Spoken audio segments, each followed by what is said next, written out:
in 1918, after the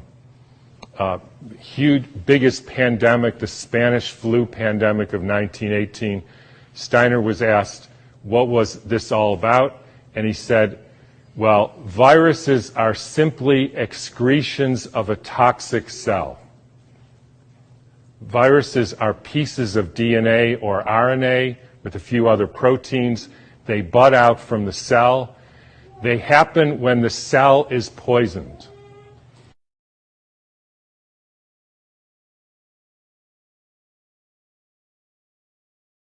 So what happened in 1918?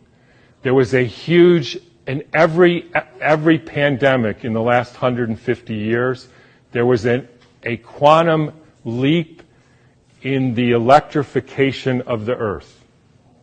In 1918, late fall of 1917, there was the introduction of radio waves around the world.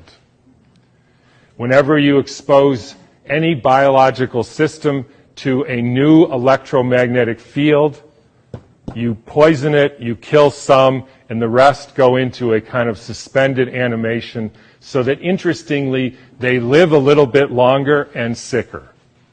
And then starts in World War II with the next pandemic with the introduction of radar equipment all over the Earth, blanketing the entire Earth in radar fields. First time humans have ever been exposed to that.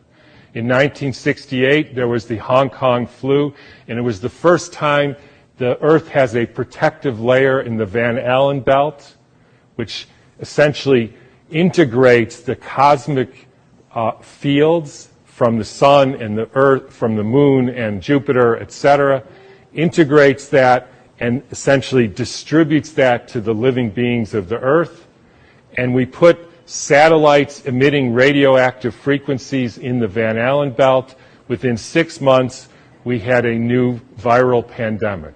Why viral? Because the people are poisoned, they excrete toxins, they look like viruses. People think it's a flu epidemic. You can read about this in a book called The Invisible Rainbow by Arthur Furstenberg, who chronicles all the steps in the electrification of the Earth and how within 6 months there was a new flu pandemic all over the world. And when you hear the normal explanations, how did it go from Kansas to South Africa in 2 weeks, so the entire world got the symptoms at the same time, in spite of the fact that the mode of transportation was horseback and boats, and there's no explanation for it. They just say, we don't know how that happened. But when you think about it, with these radio waves and other frequencies that some of you have in your pocket and on your wrist, you can send a signal to Japan and it arrives instantaneously. So any of you who don't believe there is an electromagnetic field that communicates globally within seconds just is not paying attention to this.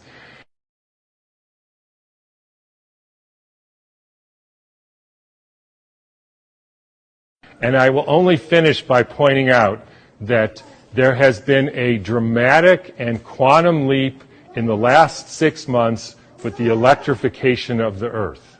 And I'm sure a lot of you know what that is. It's called 5G, where they now have 20,000 radiation-emitting satellites, just like the radiation-emitting thing in your pocket and on your wrist and that you use all the time.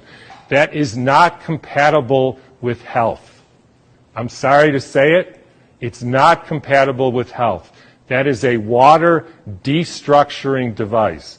And for any of you who say, yeah, well, we're not electrical beings, we're just physical matter, then don't bother doing an EKG or an EEG or a nerve conduction test, because we are electrical beings and the chemicals are only the byproduct of those electrical impulses.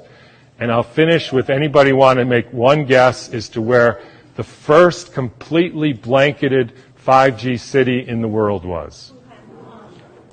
Exactly. So when you start thinking about this, we are in an existential crisis here, folks, the likes of which humankind has never seen. But this is something that is unprecedented.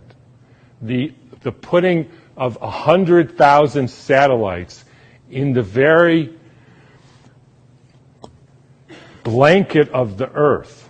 And that is a perfect storm for the kind of deterioration of the species, which is what we're now experiencing.